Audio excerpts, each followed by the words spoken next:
When I was pregnant, I was swimming in that normal parent to be mix of daily emotions. There was excitement at being in a completely new phase of life, the enjoyment of experiencing the power of my body growing a whole new person.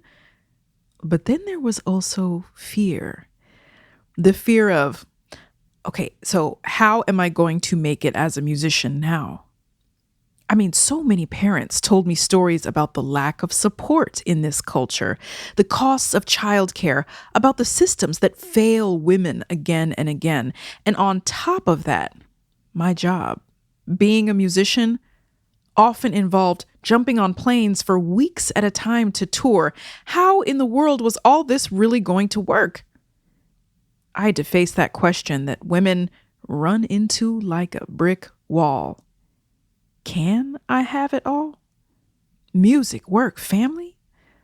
It was clear that some sacrifices were coming. But which ones?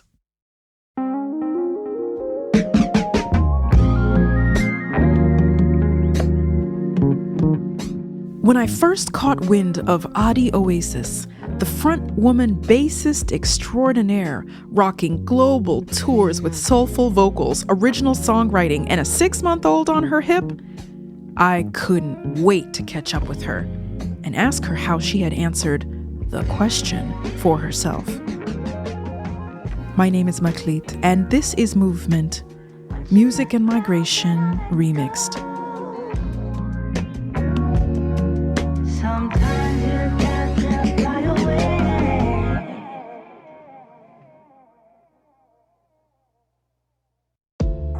What's up, y'all?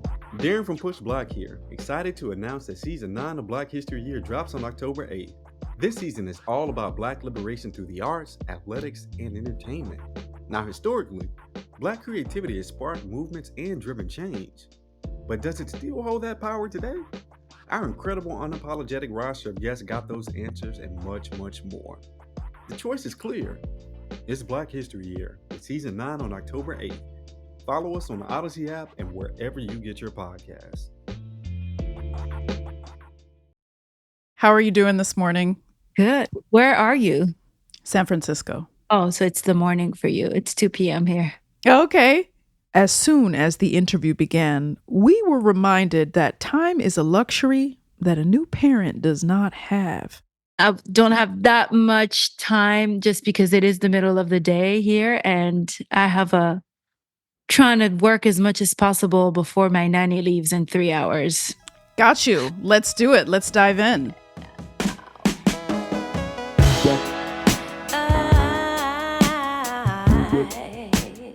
Adi Oasis is a New York-based French Martinican bass player who, in the last few years, has been taking the music world by storm. You can find her on the mic, electric bass in hand, fashion-forward outfit, all sculptural, bopping to the rhythm while singing syncopated high notes with ease. R&B soul music to the core.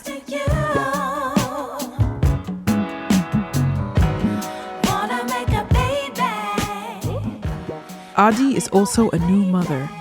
At the time of our conversation, her daughter was just a few weeks shy of a year old. In fact, Adi was pregnant at the time she recorded her breakout 2023 album, Lotus Glow. So all of the success that has skyrocketed her musical path has gone hand in hand with motherhood. For Adi, motherhood and stardom all at once has led to an evolution in how she relates to the multiple cultures that she calls her own. She grew up outside Paris with a mother who was from rural southern France and a father who was from Martinique. So you chose to immigrate to the U.S. by yourself at a pretty young age. Mm-hmm. I'm wondering how was that for your family? Was that something they could understand? Yes, because I started touring at 6 years old. Wow. Adi was in a professional choir as a kid. They did television appearances and everything. And I toured basically between 6 and 13. So my parents were kind of used to seeing me like pack a suitcase. Well, when I was 6, my mom was packing it for me, obviously, but grab a suitcase and go away for music for a while. Mm. So that built that independence in me.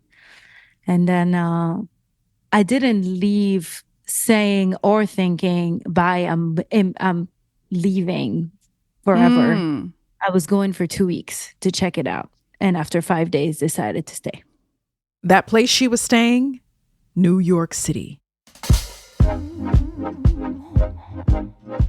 I was in a car with my 2 friends, and they were like, I think you should just stay. Why don't you just stay?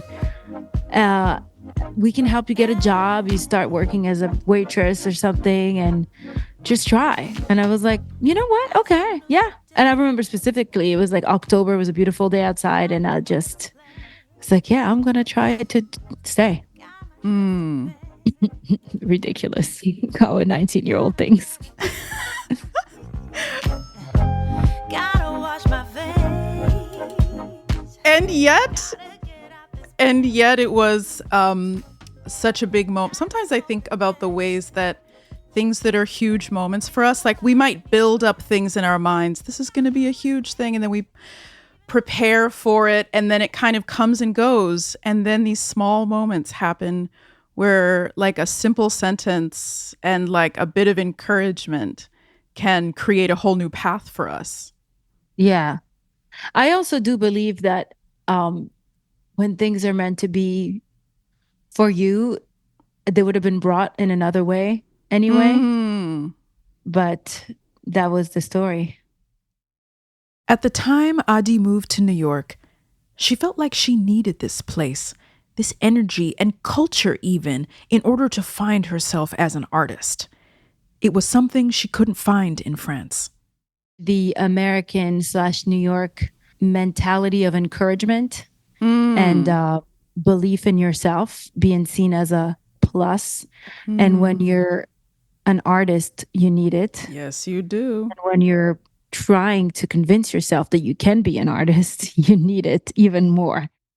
That was almost 20 years ago now that Adi made that leap. She has never looked back, but just in the past year after her daughter was born, she has been thinking more about the place she left behind. Just this weekend, I had a moment where I was like, oh my God, I'm becoming my aunties. And that's probably being a new mom where I'm like, I need to bring my culture out. I was like, I want to make a giant pot of rice and beans and have it on the stove all weekend and invite my friends over. And I did that. And that's what we used to do.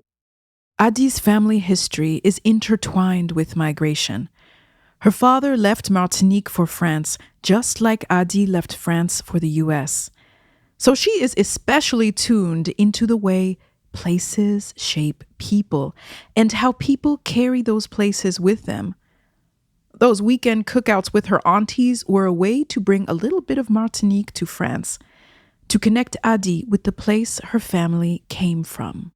There would always be like the smell of like clove and allspice with the red beans. And we had this thing in the summertime where we made our own ice cream. And it's like, we call it sorbet coco. And it's coconut ice cream. And it's made a shit ton of condensed milk. And yes, it's so good. Condensed milk and coconut and lime. And my family had like the ice cream making machine from like, I don't know, like the 18th century it's like this wooden bucket and you add the ice. And so the cousins, we had to take turns and my dad is one of 10. So when I'm talking about like churning the ice cream, it's like a line of cousins. It was just like 10 of us. Wow, I want to go to that party. Yeah. I mean, we had the best time. And everybody like speaking Creole very loud. And my aunties like laughing super, super loud. I have one of my songs where I actually like had a hidden phone recording them. And I used it in a song that's an homage to Martinique.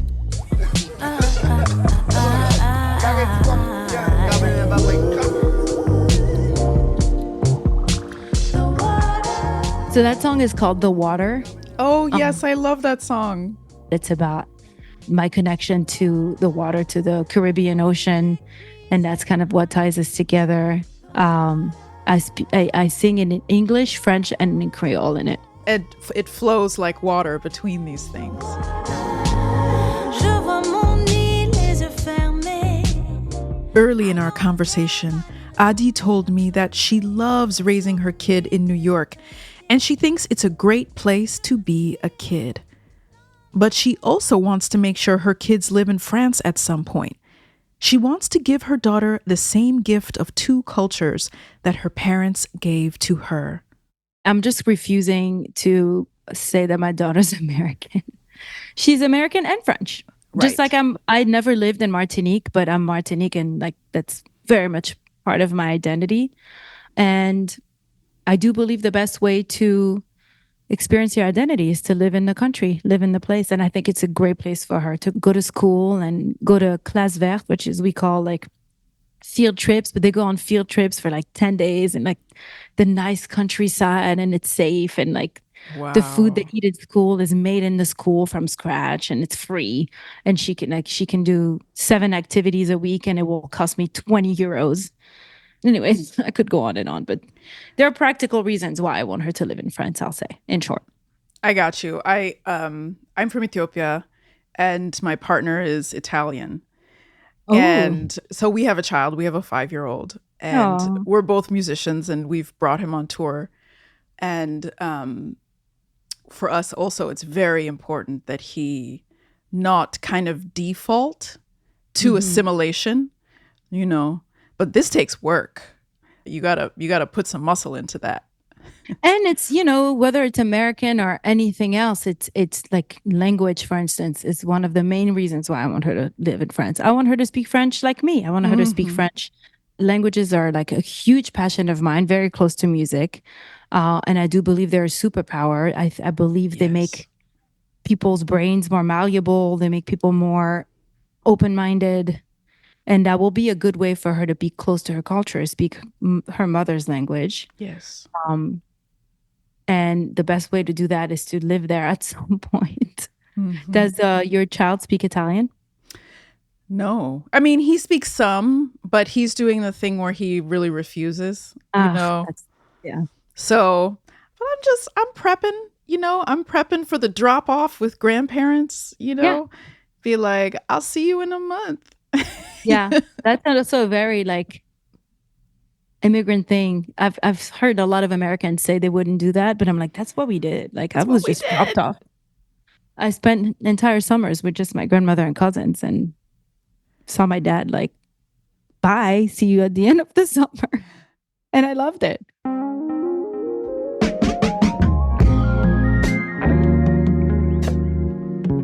So your daughter is she a year or she's under a year old, right? She's still a baby. Almost gonna be 1 in 2 weeks. Oh my God. Yeah. Wow. Can't believe it. How has it been like as a mama musician? It really changed my whole like orientation towards touring. But it's all possible. It just kind of like you have to find ways of working through it. How is that going for you? You know, I'll say now that I'm in the thick of it, the part that's challenging is writing, getting back to the studio more so than touring. Because touring is kind of this like, I can say yes or no. And it's this built-in thing. And when it's planned, you plan around it. That's right. Writing is kind of on me to make it happen. But it's like, but I could do her laundry. But the nannies needs help. And I only have the nanny 2 days a week. And that's why I'm like, I can't do this podcast for too long because I'm trying to make music today. And I only have 2 days to myself in the week. So it's more figuring out, and I think it's all a learning process and figuring things out. It seems like you have it figured out. So offline, you'll give me some tips, please. But touring, it takes being organized ahead of time properly and having a village. And I have these two things. Writing takes mental space and time, and I'm lacking the two these days. Mm-hmm. So sometimes she sleeps 12 hours and sometimes she wakes up after 3. And last night I had these grand plans of sitting in my little home studio and starting to work. And she woke up at 9:30 and was like, girl, I'm not going back to sleep. You're going to stay with me. So that's the most challenging part for now. Yes. Was that unexpected for you?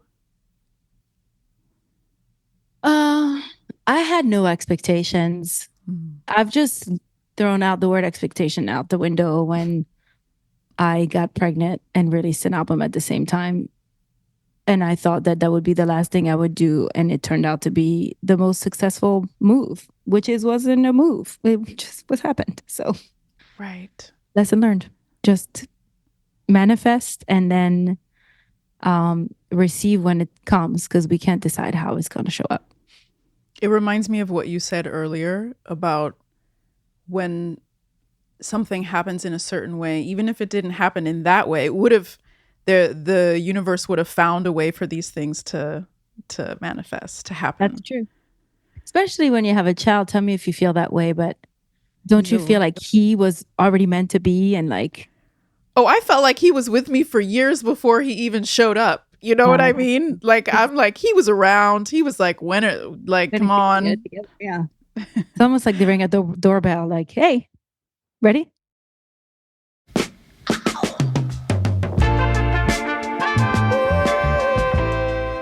We left the conversation there so Adi could try and squeeze in an hour of creative time before the nanny left.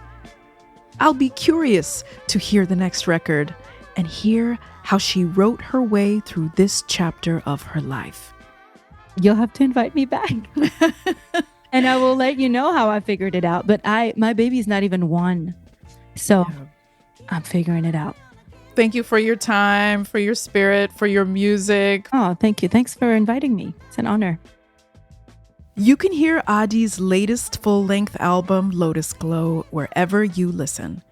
She also has a bumpin' new single out called, very appropriately, Multiply.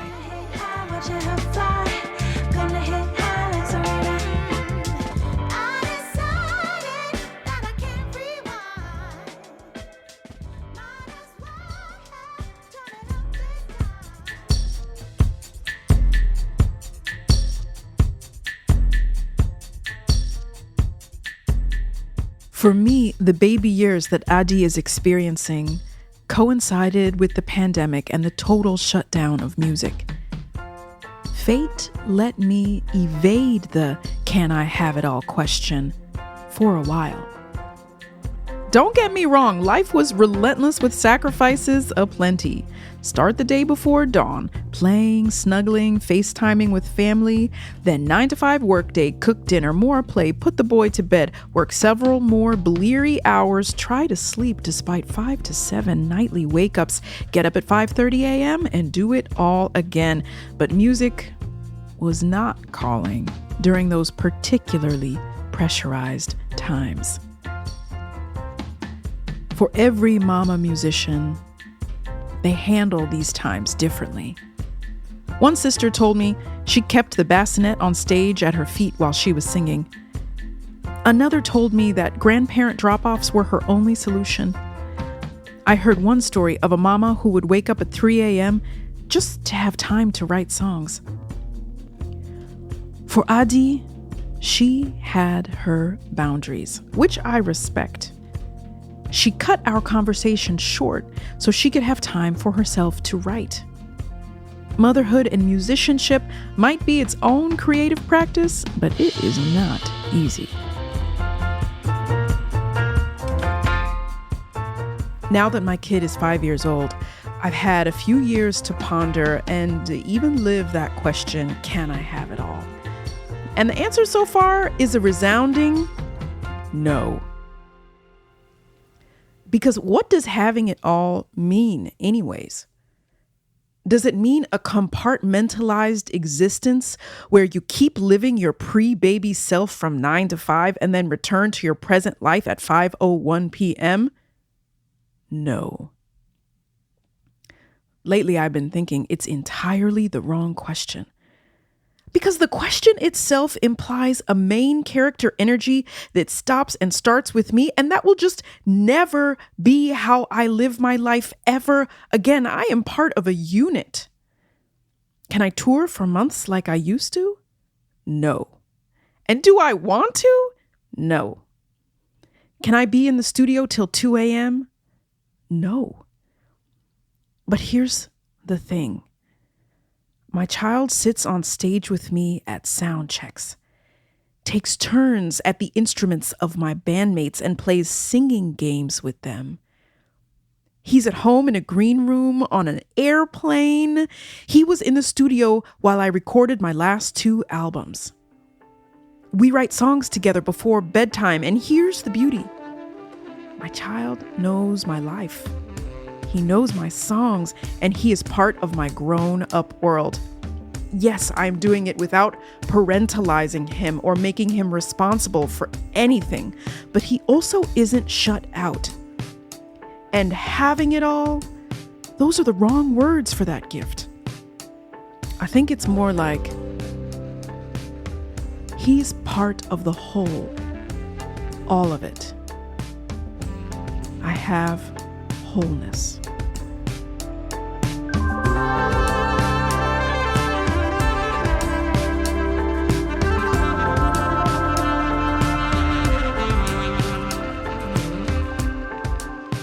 Movement is produced by Ian Koss and myself, Meklit Hadero. Our senior editor is Megan Tan. Our co-creator and podcast godmother is Julie Kane. Our broadcast partner is The World. We are supported by the Mellon Foundation and distributed by PRX. If you enjoyed this story, consider sending it to a friend or leaving us a review on Apple Podcasts. Believe me, this stuff really does help people find the show. And if you happen to be curious about my albums or performances, you can learn more at meklitmusic.com. Movement will be back with new episodes every other Tuesday through the fall.